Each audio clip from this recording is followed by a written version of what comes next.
Hello, I'm Tania West from Kairos Leadership Development, and this slideshow is looking at the whole area of communication.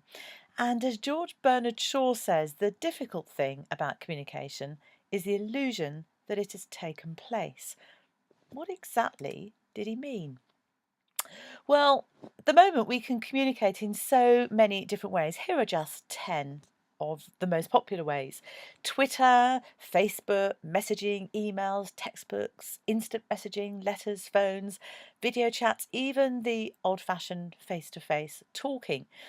And in each of these different ways of communicating, we reach different levels of intimacy and knowledge of the person, and the potential for miscommunication is rife in each of them. Now, on the face of it, it should all be quite straightforward. You have an idea, something you want to communicate, you codify that, you then send the message, and the recipient decodifies the message, and you both end up with exactly the same information, concept, or idea. In reality, however, it's a little bit more complicated. So we have a messenger who has a message which he codes using a variety of different channels.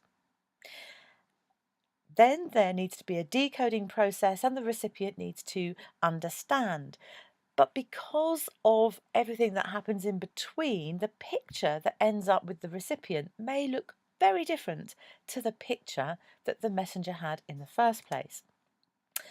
For example, I love this advert, which just very simply lets us see with punctuation how easily something can be misunderstood or given a completely different meaning just by the use of a little black squiggly line. So the potential for communicating with particularly men and women, but any relationship, is huge. In this bubble of information transfer, all sorts of things can occur, which in couple relationships can cause some interesting difficulties. My words came out fine, they were processed incorrectly by your brain. I've said the same kind of thing in many different ways. This can't possibly be down to me and the way I've communicated, it has to be the way you've understood it. I can remember being stuck in a lane once in my car and I couldn't go back and I couldn't go forward. So I rang my husband of 17 years and said, I'm stuck in a lane. And clearly, I thought I was asking for his help. But as far as he was concerned, I was giving him information. And so he didn't offer to come and help me. And in fact, I was rescued by someone else. I was very angry. And on returning, I said, where is this relationship going? We've been married for 17 years. How is it that you didn't help me? And he said, you didn't ask for my help. And I was completely nonplussed. I said, but I did ask for your help. He said, no, you rang and told me you were stuck in the lane. You gave me information. You didn't at any time ask for my help. And in my brain, it was inconceivable that that couldn't have been clearly understood from my communication. And these kinds of things happen commonly in all sorts of relationships and in the people that, in my experience, I've worked with, it's incredibly common. So, what are the discernible differences between the way that men and women in particular communicate? Now, anytime you start talking about men and women, you run the very real danger of overgeneralizing and or sexual stereotyping. And it's virtually impossible to avoid both of those pitfalls, and I'm very mindful of them.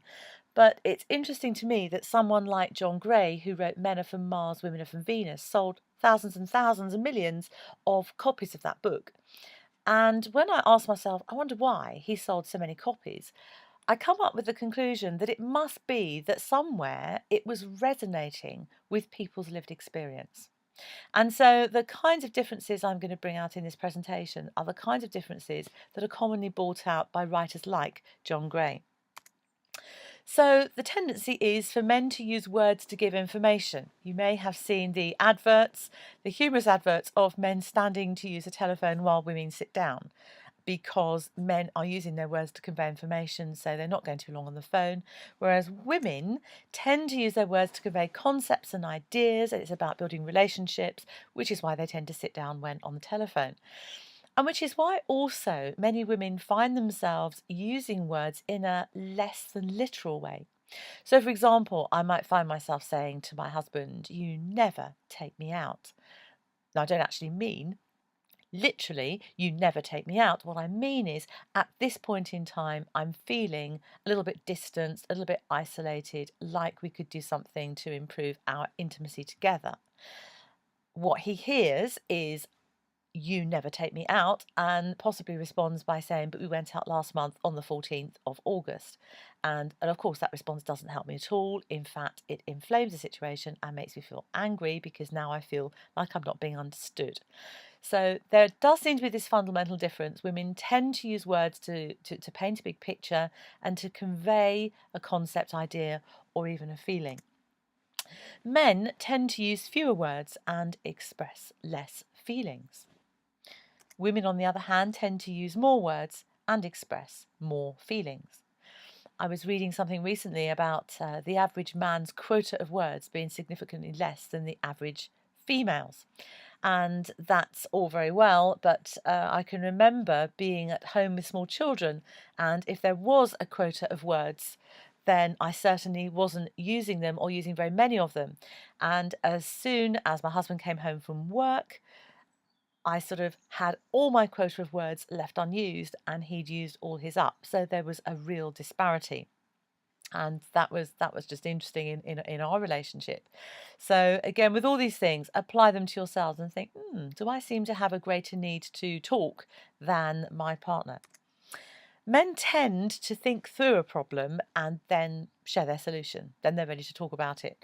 Whereas women tend to think through a problem by talking to reach a solution. I've often found myself saying, I need to talk to find out what it is I want to say and what it is I think. And as I talk, then it becomes clearer to me the solution and the action that I need to take. Women also tend to change topic mid-conversation quite happily, whereas men tend to focus more on one topic at a time. Women tend to talk more about relationships, whereas men tend to talk more about perhaps what they did or where they went. Women seem more intuitive. Doesn't mean they are, but they seem more intuitive, and men seem more analytical. Now, what does all this mean? I love this cartoon, My Brain's Bigger Than Yours. Actually, he's not being an idiot. Research shows that the male brain is about 10% larger than the female brain. But that, of course, doesn't mean that it's necessarily smarter. So what is the physiological basis? Is there anything physiologically different about the way male and female brains are configured? Well, a recent study by Israeli researchers examined male and female brains and found that there were distinct differences, even in the developing fetus at just 26 weeks of pregnancy. And the disparities could be seen when using an ultrasound scanner.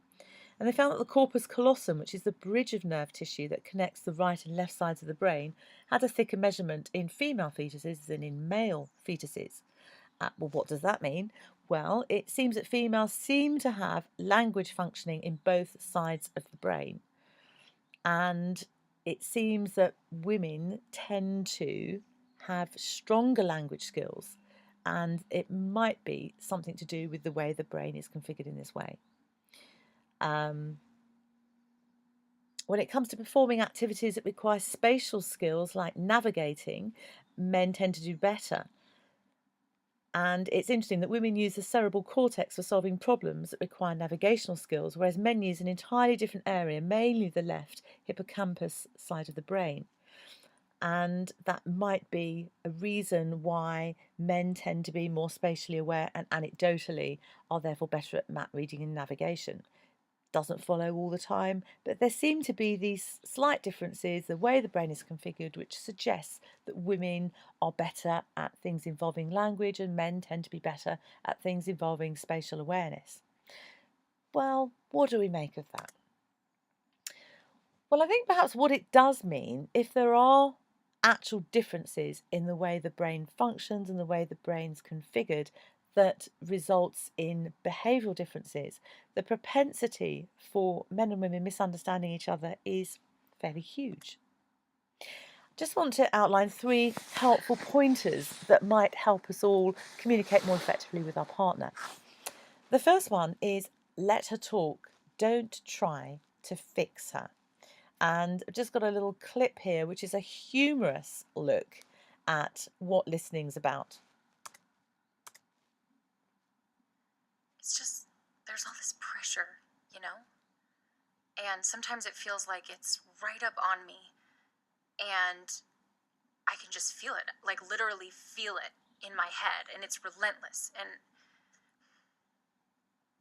I don't know if it's going to stop. I mean, that's the thing that scares me the most, is that I don't know if it's ever going to stop. Yeah. Well, you do have a nail in your head. It is not about the nail. Are you sure? Because, I mean, I'll bet if we got that out of there... Stop trying to fix it. No, I'm not trying to fix it. I'm just pointing out that maybe the nail is causing... You always do this. You always try to fix things when what I really need is for you to just listen. No, see, I don't think that is what you need. I think what you need is to get the nail See, out. you're not even listening now. Okay, fine. I will listen. Fine. It's just... Sometimes it's like there's this achy... I don't know what it is. And I'm not sleeping very well at all. And all my sweaters are snagged. I mean, all of them. That sounds really hard. It is. Thank you. Ow! Oh, come on. Ow. If you would just... Don't... Try to see things my way. So the message there perhaps is, even if the issue seems really, really obvious to you, the most important and helpful thing that you can do is to genuinely listen. Second helpful pointer is give him time to think things through without the pressure to talk.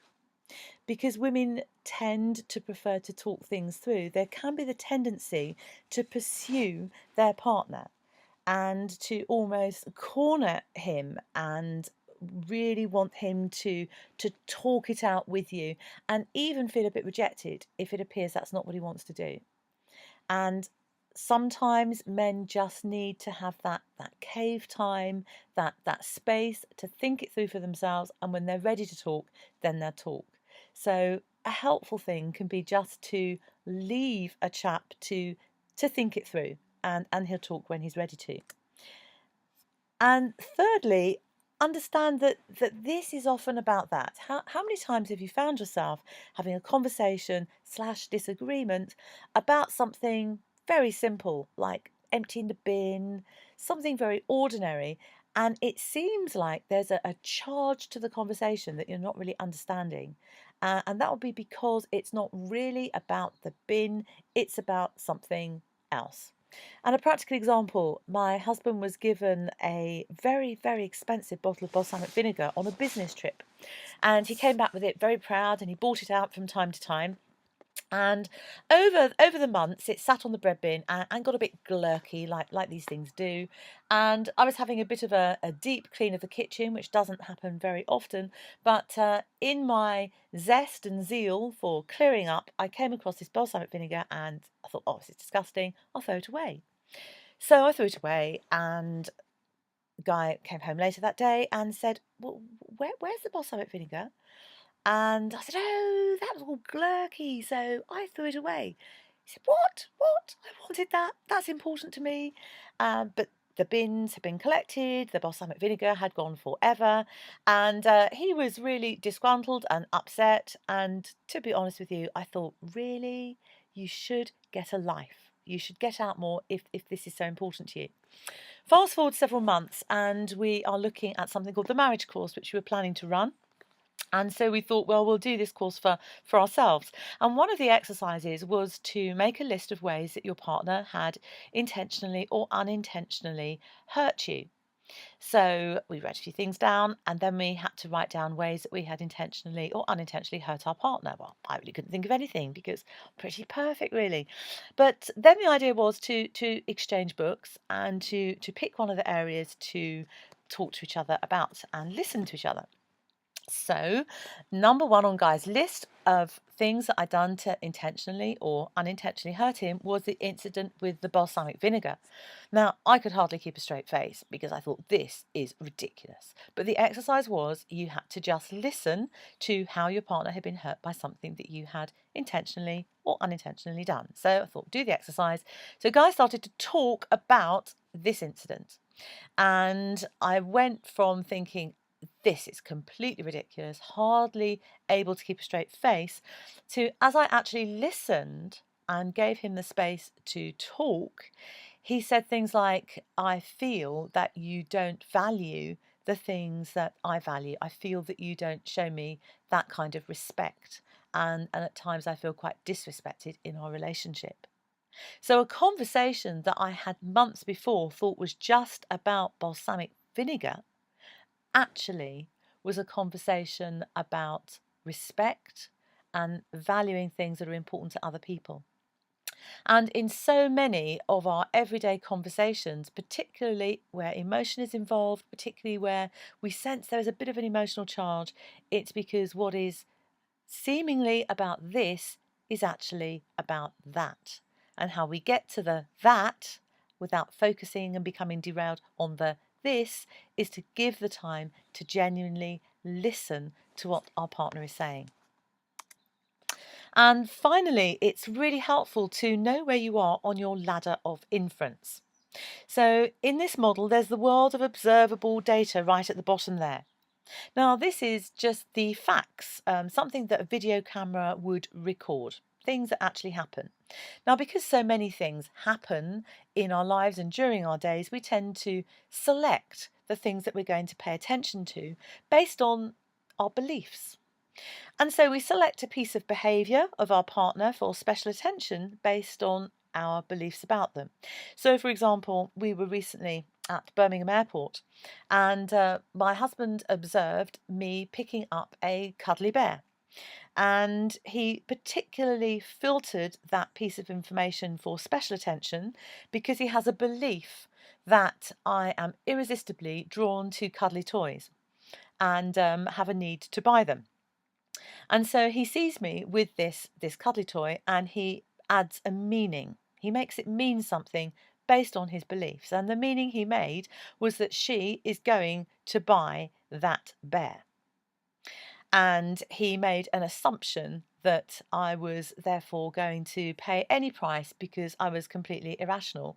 And he asked me, in fact, how much the bear cost, and I replied $4.99, but he heard $24.99 because he had this basic assumption that I would do anything, however irrational, to purchase a cuddly toy. So he drew a conclusion that here I am about to spend £25 on a ridiculous item, and he updated his beliefs about the way I am in the world, and yet it completely fitted with the original belief that he had, which enabled him to filter the piece of behaviour in the first place.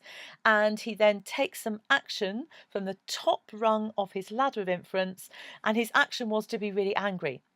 So when I said, I'd like to buy this bear, he responded in a completely over the top way and seemed really angry and worked up. And I thought, what is the matter? How strange. So I bought the bear, and as he walked out, I said, now, why are you so angry when I spend $4.99 on a bear? He said, I thought you said $24.99. And I said, no. And of course, what had happened was he'd climbed his ladder of inference, and actually, because he was so certain of his story and the assumptions and his beliefs, he didn't even hear properly the price. And now we all do this, and I do this all the time, every day. We can climb up our ladder of inference in a nanosecond. And it can be really helpful before we react to something our partner does or says. Just ask ourselves a question: where am I on my ladder of inference? Have I, in fact, got all the information? Am I being selective? Am I telling myself a story and making this mean something based on my assumptions and my beliefs about how the world is or about how this person is? And it's just useful to take ourselves down those rungs and get back to what are the actual facts? What do I know to be true? So, some things to consider. What differences have you noticed in the way that you communicate with your partner, if any? Perhaps there aren't any differences. Perhaps you find yourselves really similar and this isn't really resonating with you. Or perhaps you find yourselves very different and a lot of this is resonating with you. And secondly, what one or two things could you do to make your communication even better? We can all improve our relationships. What can you do this week? Try to see things my way. Do I have to keep on talking till I can't go